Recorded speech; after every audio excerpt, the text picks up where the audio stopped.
उससे भी सवाल बिल्कुल बनेंगे। राहुल गांधी बिल्कुल, राहुल गांधी प्रधानमंत्री बनेगा 24 में। भाई अनुराग को हाथ लगाया है साहब की पुलिस ने, तो कर्नाटक हारे या नहीं हारे हैं? तो अगर किसी को भी सुनिए और गलती से दोबारा हाथ लगा दिए तो 24 पूरा हार जाएंगे, मैं लिख के दे रहा हूँ। हम बैठ के चाय पी रहे थे ना, तो तभी आए कि साहब बुला रहे हैं, सेल्फी लेनी है। तुमने कहा भैया चलिए साहब बुला रहे हैं, तो हमने सोचा साहब बुला रहे हैं। अब हमें क्या पता था साहब ने बुलवाया था कि साहब बुला रहे हैं। तो वहां पे जैसे हम गए, कह रहे कि हम क्राइम ब्रांच से हैं, क्राइम ब्रांच। तुमने कहा भैया चलिए ठीक है, हम गलत नहीं है तो हम चल दिए। और फिर आगरा हाईवे पे जैसे गाड़ी चढ़ी, भाई डिग्गी में से सबका सामान सबके हाथ में पकड़ा दिया। फिर मैंने सोचा कैसा सामान वही ठोक दो, वो वाला सामान था, पिस्टल सबके हाथ में पकड़ा दी। तो मैंने सोचा कि ये बजरंग दल के लोग हैं। उन्होंने क्या मेरे ऊपर नहीं रख दी थी, लेकिन मैंने सोचा कि बजरंग दल के लोग हैं, अभी ये ठोक देंगे। फिर आगे टूल टैक्स पड़ा, वहां पे उन्होंने दिखाया अपना कार्ड। फिर मैं इत्मीनान से बैठ गया। उन्होंने रास्ते में खिलाया पिलाया भी, लेकिन वही है कि वो मतलब बीजेपी वाले लोग थे।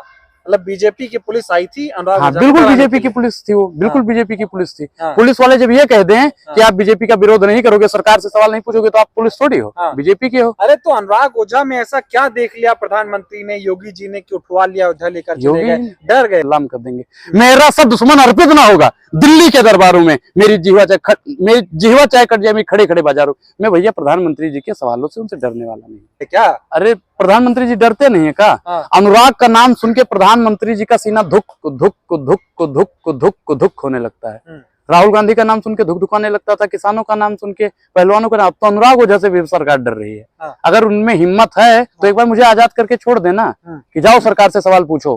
फर्जी मुकदमे का है, फंसा रहे का है, मुकदमा डेट तारीख पे तारीख दिलवा रहे। बताइए आप। अरे तो पूछ तो रहे हैं आप, सरकार से सवाल खुलकर बोल रहे हैं, कहाँ कौन रोक रहा है? नहीं कहा नहीं बोलना है भैया, सरकार से सवाल नहीं पूछना है। 2 करोड़ रोजगार का है हम तो पूछेंगे, 5 ट्रिलियन डॉलर की अर्थव्यवस्था कहाँ है हम पूछेंगे, महिला सुरक्षित कहाँ है हम पूछेंगे, किसानों की आय दुगनी क्यों नहीं हुई हम तो पूछेंगे, गंगा साफ क्यों नहीं हुई हम पूछेंगे, मोदी जी सबका घर क्यों नहीं मिला हम तो पूछेंगे। प्रधानमंत्री जी को हमने वोट दिया था तो सवाल तो पूछेंगे। लेकिन इस देश में क्या लग रहा है, कैसा होगा? तानाशाही चल रही है। सरकार से सवाल पूछे उसको जेल में डाल दो, बिल्कुल यही चल रहा है तानाशाही। भैया इतना तो इमरजेंसी जब लगी थी इतना नहीं हुआ जितना इन्होंने कर दिया। जो डलहौजी न कर पाए काम कर देंगे, और कमीशन दे दो तो भारत की एक संपत्ति को। लेकिन ऐसा क्या है, प्रधानमंत्री तो अपने आप को कहते हैं ना कि मैं जनता के लिए, नहीं तो जनता के लिए, जनता की सुनो ना साहब, तमाम तरह की बातें करते हैं, तो इतना बुरा थोड़ी हो गया देश में प्रधानमंत्री की अनुराग ओझा जो है उसकी आलोचना करता रहे, बुराई करता रहे, गाली देता रहे। गाली मैंने उनको कौन सी गाली दे दी? सवाल पूछना गाली लगता है? सवाल तो सब लोग पूछते हैं।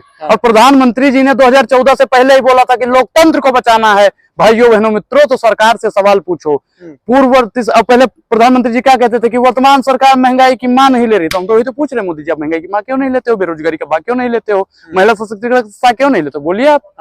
कह रहे कि अनुराग ओझा कहता है प्रधानमंत्री को ऐसे मरोड़ देंगे, पकड़ के खींच लाएंगे। एक चीज बताइए, गलत नहीं है सर, पुलिस नहीं ले जाएगी सर। एक चीज बताइए, हमने कहा है, लेकिन प्रधानमंत्री जी ने क्या कहा था कि भाइयों बहनों मित्रों अगर अच्छे दिन ना आ जाए तो जिस चौराहे पे बुलाओगे मैं आ जाऊंगा। तो भैया चौराहे पे कैसे बुलाएंगे, कैसे आ जाएंगे बताइए आप? चौराहे पे तो बुलाना ही पड़ेगा। नेहरू जी का तो भैया एक महिला ने कॉलर पकड़ लिया था, तो हमने तो यही तो कहा कि प्रधानमंत्री जी को जवाब देंगे।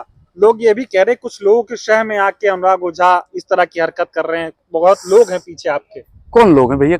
कोई लोग हैं थोड़ी पीछे, देखो कैमरा चल रहा है ना भैया, पीछे कोई दिख रहा है? जिहादी गैंग है तुम्हारे पीछे। सबसे बड़े जिहादी तो जिहादी लोग हैं, उनके साजिश में आप आ गए। कोई ब्राह्मण होकर आप जो है उन चीजों को बढ़ावा दे रहे हैं। किस चीजों को मैं बढ़ावा दे रहा हूँ? मैं तो पैसा मिल रहा है आपको, इसलिए पुलिस उठा कर ले गई। भैया देखो, मैं जीवन का मूल समझता हूँ, धन को मैं धूल समझता हूँ। आज तक किसी राजनीतिक पार्टी से न 1 रुपया लिया है, न ही लूंगा।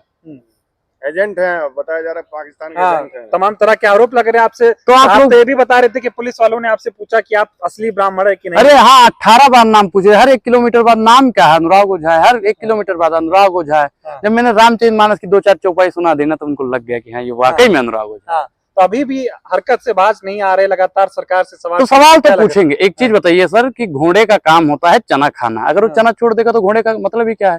तो अनुराग का तो काम है सरकार से सवाल पूछना। अब अनुराग छोड़ देगा तो खोखला हो जाएगा ना। बिल्कुल क्या जरूरत है, पढ़ाई लिखाई करिए, अभी उम्र कहाँ है तुम्हारी सवाल पूछने की? सवाल पूछने की उम्र नहीं, सवाल पूछने की तो भैया कोई उम्र नहीं होती। 2 साल के बच्चे से हम कह रहे पूछो, हम तो हमारा बच्चा पैदा होगा ना, हम तो उससे भी कहेंगे, चाहे राहुल गांधी प्रधानमंत्री बनेंगे, चाहे सोनिया गांधी जी बनेंगे, या और भी कोई बनेगा, कोई भी बने।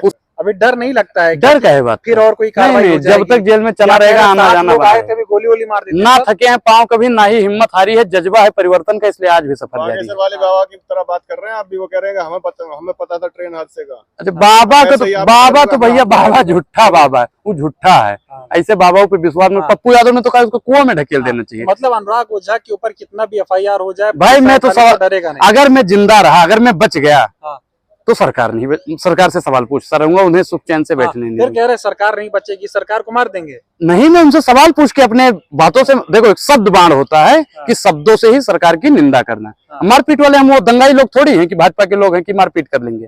आपका क्या पूरी सच्चाई है बताइए जरा। देखिए भाजपा सरकार को ये लगता था कि अनुराग हमें नुकसान पहुंचा सकता है, हमारी राजनीति को नुकसान पहुंचा सकता है, इसलिए भारतीय जनता पार्टी की नपुंसकता थी कि उन्होंने हमें जेल में भिजवा दिया। पहले वो किसानों से डरे मोदी जी, फिर पहलवानों से डरे मोदी जी, राहुल गांधी के सवालों से डरे मोदी जी, अनुराग के सवालों से डर गए, अनुराग को भी उन्होंने चोर को चोर बोला, उनकी सस्ता रद्द करवा दी, हमने अपराधी को अपराधी बोल दिया तो हमें भैया जेल में डलवा दिया। ये प्रधानमंत्री जी की और पूरी भाजपा की नाकामयाबी है। अनुराग किस लिए जाना जाता है? क्यों अनुराग सरकार से सवाल पूछता है, और सरकार से सवाल पूछने की हिम्मत भैया थी, है और रहेगी। मोदी जी चाहे ना तो भैया फांसी भी दे देंगे तो भी अनुराग डरने लेकिन ऐसा क्या हुआ, ऐसा कौन सा बयान दे दिया अनुराग ओझा ने कि पुलिस उठा ले गई? मैंने यही बोला था कि ठोक दो वाला सिस्टम होता तो आज वर्तमान सरकार कहाँ होती। हाँ। पूर्ववर्ती सरकार में ठोक दो वाला सिस्टम नहीं ना था। हाँ। तभी तो जैसा कि पापा गृह मंत्री बन गए थे, हाँ। प्रधानमंत्री जी प्रधानमंत्री बन गए, उत्तर प्रदेश के माननीय मुख्यमंत्री जी मुख्यमंत्री बन गए, हमने यही तो पूछा था।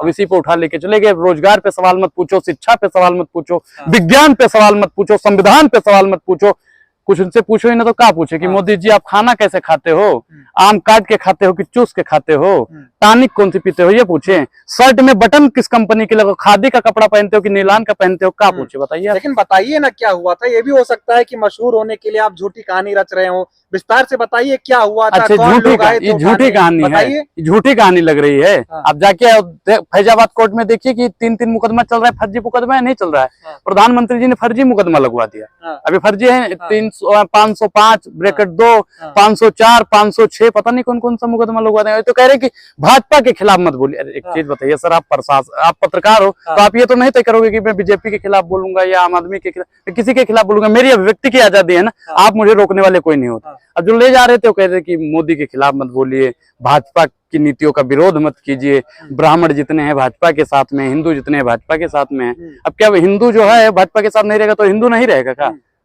आपने बताया कि 7 पुलिस वाले थे, आए उठा ले गए, पिस्टल दिखाई आपको, XUV गाड़ी से लेकर आए थे। पहले बताया नहीं कहां ले जा रहे, बाद में पता चला कि आपके ऊपर केस कर दिया गया, FIR। यहाँ